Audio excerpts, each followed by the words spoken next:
Okay. Hi, everybody. It's Anu and Igor from Finest River Wine Merchant. How are you? Hi, everyone.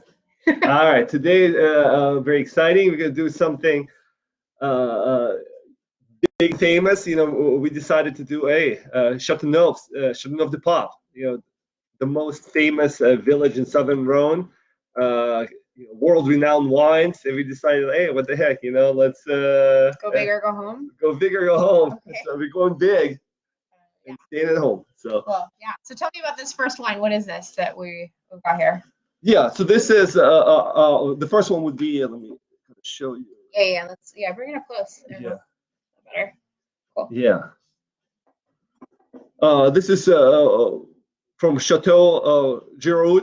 I think I'm pronouncing it correctly. I'm not really sure, but it's a white Chateauneuf-du-pape. It's majority of the Chateauneufs, both whites and reds, are blends, and this one is a blend of Grenache Blanc, Claret, Roussanne, and Bourbon. Yeah, if you guys watched the episode a couple of weeks ago, we had a Bourbon based white from Languedoc. So it's the same thing. Languedoc and Rhone Valley, they grow Rhone varietals. So Rhone Valley is the more famous of the two places, and obviously Chateauneuf-du-Pape is the most famous village in southern Rhone. So white Chateauneufs, I mean, there's not that much of it, right? People are used to seeing red Chateauneuf-du-Papes, but Yeah. In fact, it's about 6 or 7% of total production is white Chateauneuf-du-Papes. The rest are red. So it's small production. Famous one. What happens with a lot of famous regions, Chateauneuf-du-Pape, Burgundy, and Bordeaux, is that the demand and supply and demand goes up. Okay, so price points. You know what? I actually forgot. Can you turn off the thing? I forgot it in the kitchen. The kitchen tea. Yeah. Sorry, guys. I asked Anna to do it, Aaron. Yeah. Frequently, it's just a supply and demand issue. So a lot of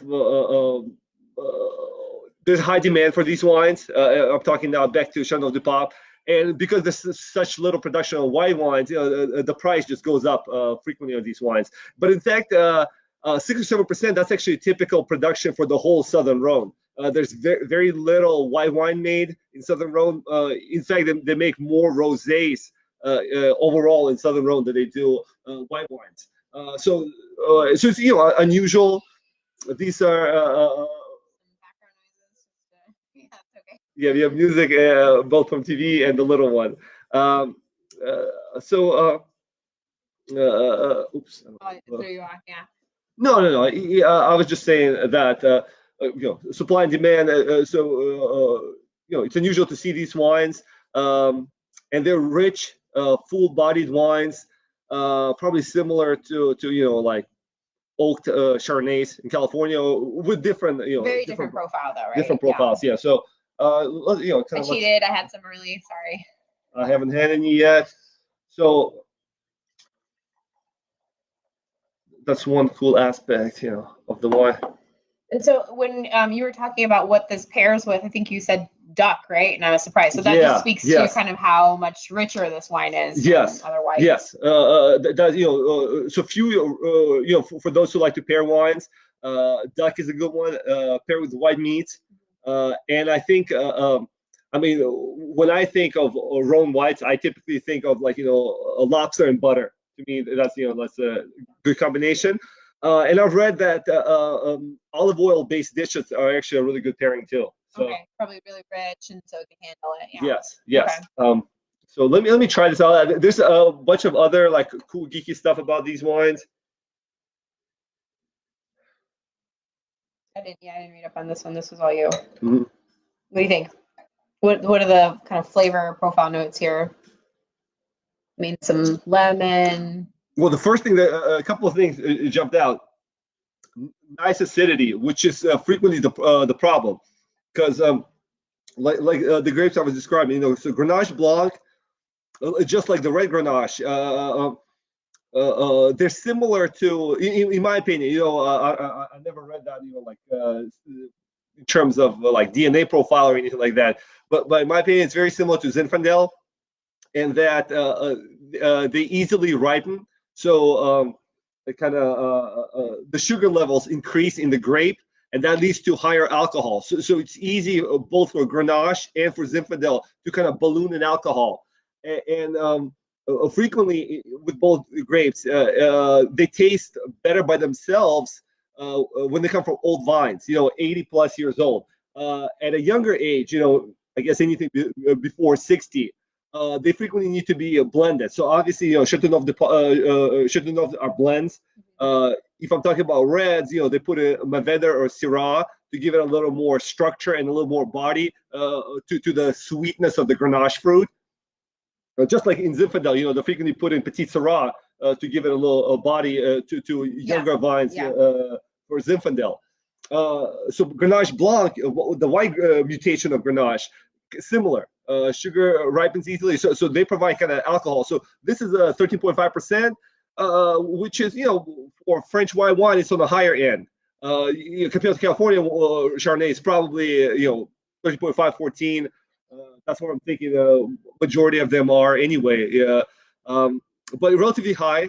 So acidity it's really the key to making these. We were talking about flabby a couple of episodes, and people were asking, "Well, what's flabby?" You said it doesn't work out. Yeah, it doesn't keep acidity. That's the workout regimen. Structure and not one note. Yes. One side of the taste profile isn't too heavy. It's kind of balanced. So, for example, Claret and Bourboulon, they provide freshness and they provide like lemon notes. And there's definitely citrus notes. When I was tasting it, definitely citrus notes on it.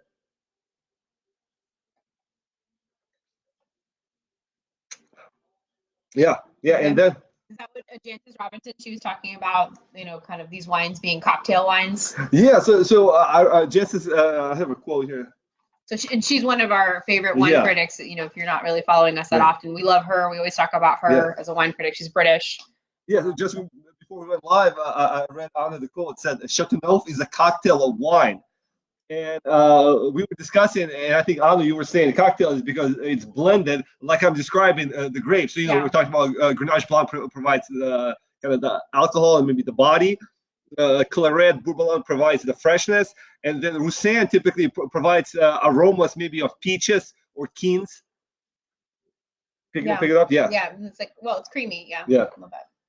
I'm not even sure if it could know what quince smells like. I don't know. Yeah, I'm not sure what quince smells like either, but I was thinking, and we'll get it, I think, a little bit more in detail. Got a bunch of other geeky stuff about the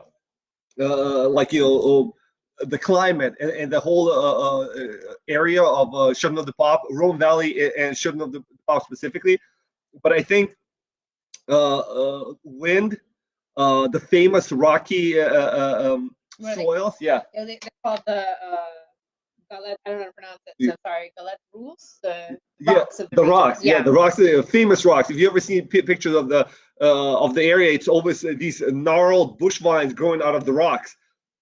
So I think, and they're really beautiful. They're like kind of symmetrical. So it's that and some limestone and clay soil. So I think you could almost interpret it that the cocktail is not only the blend of the grapes. It's actually the cocktail is how it's made from these specific terroir conditions. Okay. So another interesting aspect of this wine, and actually I don't think this wine showed this aspect, this kind of very unique thing that I've only read that white Chateauneuf-du-papes have, and that's it has like 3 stages. So in the first 3 stages, you get a lot of freshness, and there's a lot of like pears, peaches on the nose and stuff like that, and then frequently at 6 years, and this is a 2014, so this is right at 6 years old. Many of them enter this like awkward. Professionals call it awkward stage, where the wine becomes tawny, and this isn't. This is like clear. I don't know. Yeah, put your glass up there. It's probably better. Yeah. So it's very nice. It's nice and clear. Yes. Yeah. So they become kind of brownish, and they lose like a lot of the fruit appeal. And from what I've read, it's like like a good sommelier in a restaurant should know that he should not have a White Chateauneuf-du-pape of 6 to 10 years on his list, because it completely like becomes undrinkable. But like, just for a short period of time, right? Yeah, that's what's weird about it. It's that awkward middle stage. So it's the teenager phase of this wine. Yes, it's fascinating. Okay. And then at the 10 plus years, it loses that brown hinge or that amber color, I guess, and it becomes more mineral, and some of the like honeysuckle notes come in. So it doesn't taste fresh like it's first kind of stage, but it doesn't taste awkward. So I never heard like any other white wine with this type of aspect. So okay, but this doesn't taste awkward. This tastes nice. So that's no, and you could tell by the color, obviously. Okay. That's why I was very curious. So that's kind of like the geeky aspect of that. Yeah. So cool. All right, so I kind of want to keep drinking the whites. It's really nice. I don't know if you want to talk about the aspects we were talking about. Okay, yeah. Let me talk about and I don't speak French. I'm sorry, Le Mistral a little bit, if that's okay. Yes. So yeah, Igor assigned to me homework. We were talking about the influence of terroir and Rhone on the wines, and so the rocks are one of them. And I'll get kind of back to the rocks in a little bit. But Le Mistral is these strong northwestern winds, and they blow from the southern France into the Gulf of Lyon and into the Mediterranean. And at first I was like, okay, winds influence grapes. Like, how interesting could this be? Yeah. But it's actually really interesting because the winds go anywhere from 41 miles per hour to 115 mile per hour winds. So super strong winds, hurricane force almost. Yes. And it has a real significant impact on farming in that area. For one, it really kind of freshens the air. Pollution and dust and everything is really cleared to the point where some people are thinking that's why French Impressionists were drawn to the area for doing art, because you've got these great vistas and great views, and the winds kind of clear the air. You could really see them. I don't know if that's true, but the other influence on the soil is because these winds are so strong, it kind of dries out the soil in the area. And as a result, there's less, mildew, less fungus. It's easier to grow biodynamic and organic wines because you don't need to treat against pests and fungus as much. And then the wind is so strong that it drops a lot of flowers. And if you do any gardening, you know that, if you drop flowers, you drop yields, but the flavors and intensity and quality of the fruit improve significantly. So if you're looking for quantity, probably not good, but, we look for quality. So, obviously influences the grapes better that way. So yeah, that's kind of the huge influence of the winds, Le Mistral, on that area. They're also saying that, homes in Provence, just to give you like a visual of Provence, they don't have windows on the northern side because the wind is just too strong. So I thought that was interesting. Yeah, Provence is a region south of Rhone. Yeah. So you have Provence, Rhone, and Languedoc. Southeast France and all make, for the most part, Rhone varietals, which are Grenache-based wines. Okay. Yeah. Cool. And then going back to the rocks and the influence of those, I read that these rocks are known for kind of holding their heat, which they release at night. So that's kind of another influencing factor. So the area is kind of dry and windy and warm. And not as cloudy because you get more sunshine because of these strong winds. So because you mentioned how the wind kind of clears the sky, so the sun more sunshine.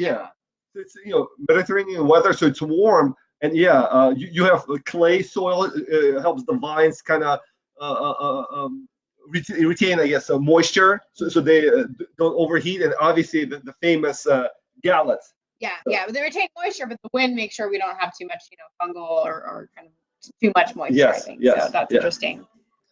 Cool. So it's pretty cool. Yeah, as you were talking about, I'm drinking it, and it's very nice.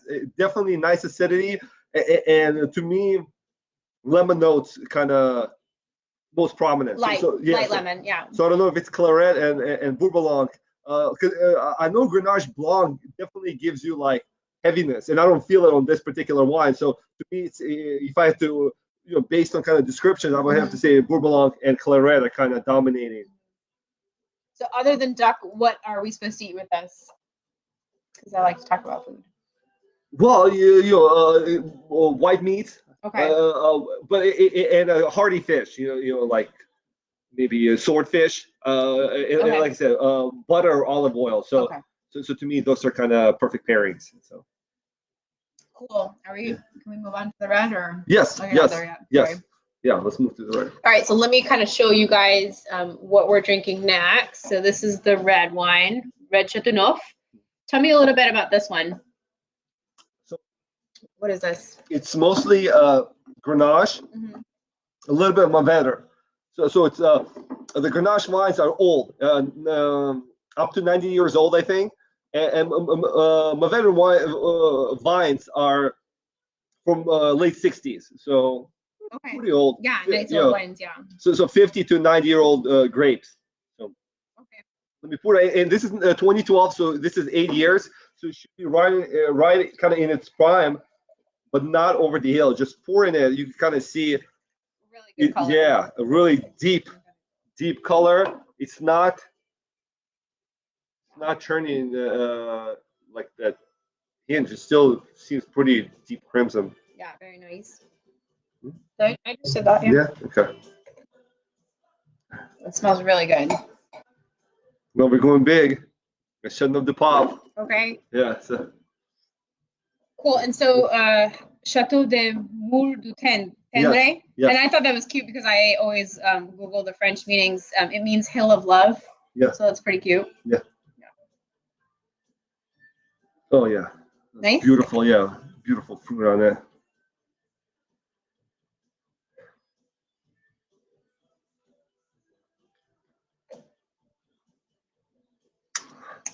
So, yeah. What's yeah. Mour. How would you pronounce the chateau name? Mour-du-Tendre. I don't know. I'm not. Yeah.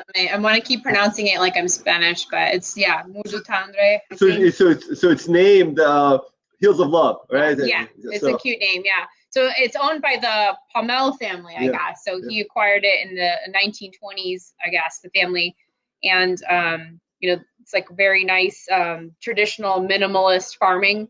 They don't use pesticides. Everything's hand farmed, so it's really that quality kind of hand farmed. That's pretty much what I read about this winemaker. Yeah, and so just a little bit behind the name. There's the Dantels and Mount Ventoux, the two kind of mountainous regions in southern Rhone. Yeah. So I guess when you're driving into Rhone Valley, I don't know if they're mountains or just like jagged rocks that look like teeth. Yeah, they literally look like teeth. If you Google them, they look pretty much like little jagged little teeth on the cliff line. So I guess when you're going up onto the hill is called Mour-du-Tendre, the Hill of Love. Okay, yeah. So the locals kind of call it. So they took kind of the local dialect and they named their winery after that. Okay. So that's like a little cool stuff behind that, but. Yeah, so they make Côte de Rhone wines. And they make a couple of different Chateauneuf-du-pape cuvées. So this is one of them. Very small production, right? Yeah. It's this nice, small, unique kind of nice winery. And it's beautiful, right in its prime. Yeah. Mm-hmm. So a little more, backstory. Obviously. We were talking about a little earlier. Chateauneuf-du-pape is the most famous region in southern Rhone. Most kind of estimable wines are in that region, and it's called the Chateau of the Pope. Yeah. So talk about that a little bit because all of Chateauneuf-du-Papes have kind of this like a little. You can't see it, but they all have this very similar. Yeah, let's see if we probably can. not. You can't. Yeah, you can see it. But, right there, yeah. Yeah. They all have that symbol on it. Yeah. So talk a little bit about the papal influence, I guess, on Chateauneuf-du-Pape. Yeah. So the Pope moved their main palace or residence. residence to Avignon, which is right there in vicinity of Rhone Valley. So a lot of the wines were called vins de Pope. Wines of the Pope, right? So I think that's how the name got, Chateauneuf-du-Pape got its name. Yeah. And every bottle of Chateauneuf has that symbol on it, and it basically says that it officially came from that village. So it's like a stamp of approval. It doesn't guarantee that the wine is going to be great. It just guarantees that it came from most likely will be, from that village. So. Oh, and actually, Avignon has an interesting backstory. Yeah, so yeah, I also went down a rabbit hole about Avignon.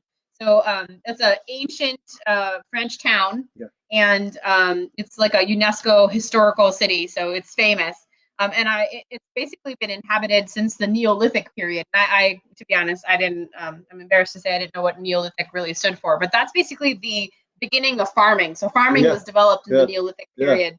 So that's how old this town is. And yeah, it was in papal palace. It was the papal palace, and it was in control by the Pope basically until the French Revolution in 1791. Yeah. So a very beautiful, very ancient town.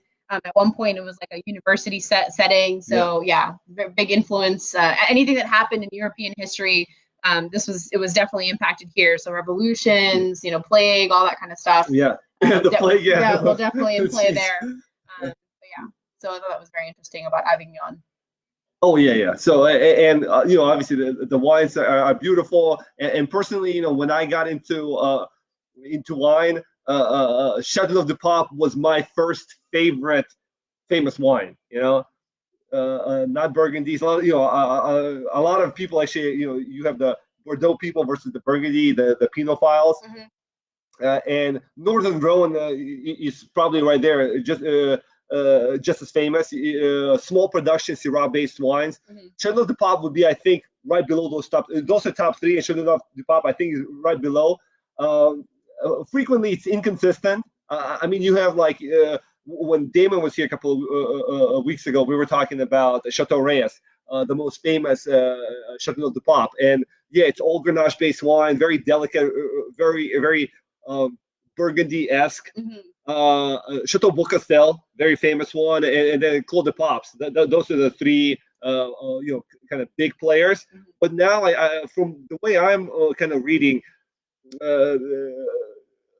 more and more small kind of family producers who, for generations, used to farm grapes and sell it to negociants, people who basically bought grapes and made wine. They decided, like, hey, let's make our own wine. We're going to grow the grapes and make the wine. And that's why when you frequently, it's funny, we're bringing in a lot of people because Cameron was here and he was stressing that he's like estate grown fruit. And what I'm understanding from that is basically everything you own, you take care of it yourself. So you're kind of responsible for the quality of the grapes.